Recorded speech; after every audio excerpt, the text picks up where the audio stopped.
Welcome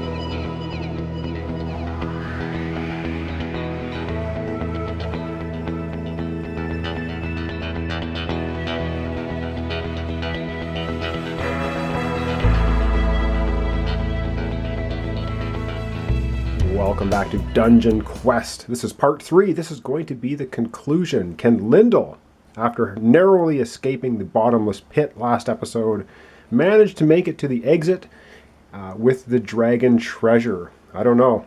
I guess we're going to find out in this episode. All right, let's go to the sun tracker, and we're going to start moving. All right, and we're heading into dusk. Time is running out on Lindel. Let's see if he can escape back to the board. All right, well, we jump over the bottomless pit, and we're going to move west. So we reach in the bag, we draw out a random tile, and we get a corridor, which it looks like it's not going... Oh, maybe it is going the direction we like. Ooh.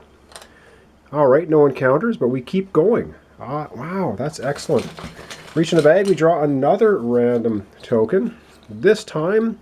what do we find? Oh, okay. This looks like the Spiderweb one. And what it says, Spiderweb, you may either retreat or try to cross the web.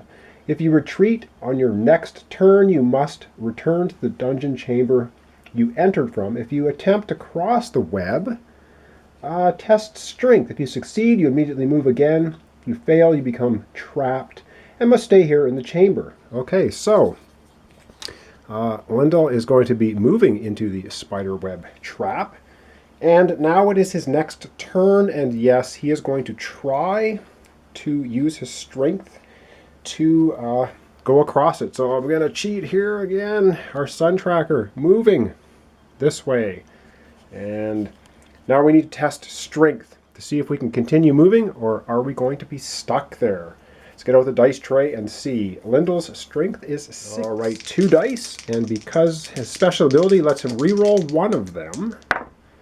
4, 5, 6. This is the luckiest pointy-eared elf in the kingdom. He easily passes that. He rolls his strength or less. He breaks through the spider web. He can keep moving. Let's go back to the board. All right, so he uses his strength to break through the spider webs, and he will move in that direction. Reach in the bag, pull out another random token. We run into a dead end. It's a regular chamber, and we go into that. And we're going to be drawing a dungeon card. So we draw a dungeon card.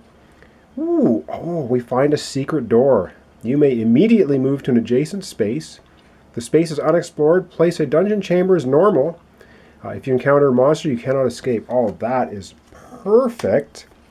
He is just way too lucky. So we're going to just use the secret door and boom, go right there.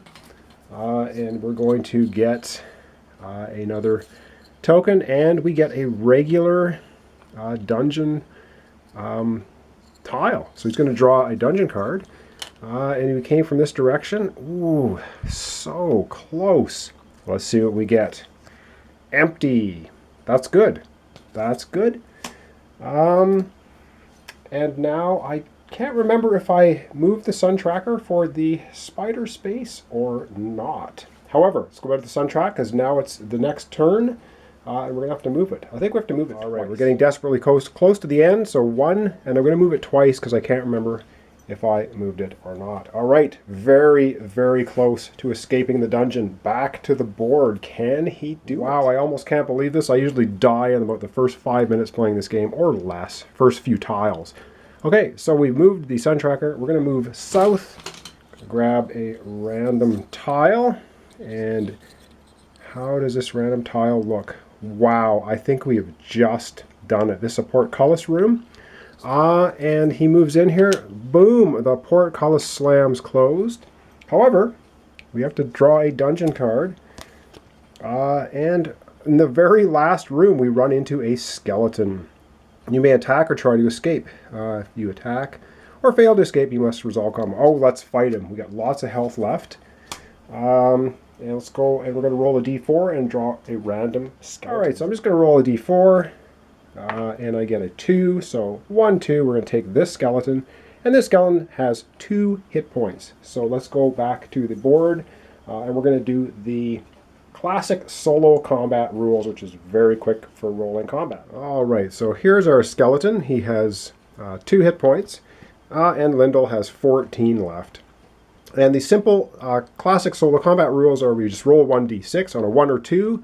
Lindel's going to take a wound on a 3 or 4. They both take a wound on a 5. The monster takes 1 wound. On a 6, the monster takes 2 wounds. So if we roll a 6 right here, skeleton's dead. We roll a 3, which means Lindel's going to take a wound. So that's 2 of 15. He's got lots of health left. And we're going to put 1 wound on the skeleton. It only has 1 hit point left. And we just keep going. A 2 means Lindel is going to take a wound. Boy, that would be funny if he died fighting the skeleton. I shouldn't say that. It could happen. All right, the next roll. A 3. Lindel takes another wound. He has 4 wounds. However, adding 1 more wound to the skeleton is enough to destroy it. And that is that. All right, the sun tracker. The sun is just about setting. However, we don't have to roll any dice this turn because we have to roll next turn. Let's go back to the board. I do believe that Lindel has escaped. All right, Lindel, seeing the exit, makes his way out of the dungeon. He has won the game. Wow, I can't really even believe this. Normally this game just takes a turn for the worst very quickly. He dodged the bottomless pit, which could have killed him instantly. We didn't see the lovely swinging blade trap, which is another trap that can just kill you. He didn't even take much damage. He had 15 hit points. He only took 4 hit points of damage. He comes out of the dungeon pretty much unscathed. We're going to try using the artifact eater right now. We're going to roll 2 dice, and we're going to see what we get. So let's go ahead and do that. So is Lindel's luck going to hold? He rolls a 6. And, well, that wasn't so great. Rolling a 6 on the artifact eater says, 6 to 12. The chest has gold value equal to the result multiplied by 100. So that's going to be 600 gold plus the 2,000 for the loot. He comes out of this dungeon with 2,600 gold pieces. Not too bad at all. And he has the unstable potion. And so in celebration, he quaffs the potion. And he rolls a 9. Yeah, 8 to 10. Heal up to 3 wounds. That's going to take 3 of his 4 wounds away. And he ends up with a meager 1 wound. Wow. Okay, I'd say he nailed that one. Wow, what can I say? That was Dungeonquest 3rd edition. Thanks for watching. Thanks for subscribing. Hope you enjoyed it. It does go badly very quickly. I got so lucky in this game. It's about win ratio of about 1 win and 10 losses. I've played this solo a bunch of times. It usually takes about 5 minutes because you get about 5 or 6 tiles into the game and you end up dying. But wow, I ever luck out in this one. I'm glad I could share this with you because it's a rare thing to get a victory. Of course, our special rules were get to the treasure hoard, steal some stuff, and get out. Sort of my own solo version of what needs to be done. And yes, it plays pretty cool with 4 players. Everyone starting from different location, different corner of the board, trying to get as much loot as possible and get out alive, which is really not easy in this game. All right, as usual, in a few days or a week or possibly less, I will be bringing another board or card game to the table and doing a complete playthrough of it. I hope you enjoy that, and I'll see you then. So thanks for watching Dungeonquest 3rd edition. Lindel survives, wow, without really much of a hitch. And there you have it. All right, join me next time for another playthrough series.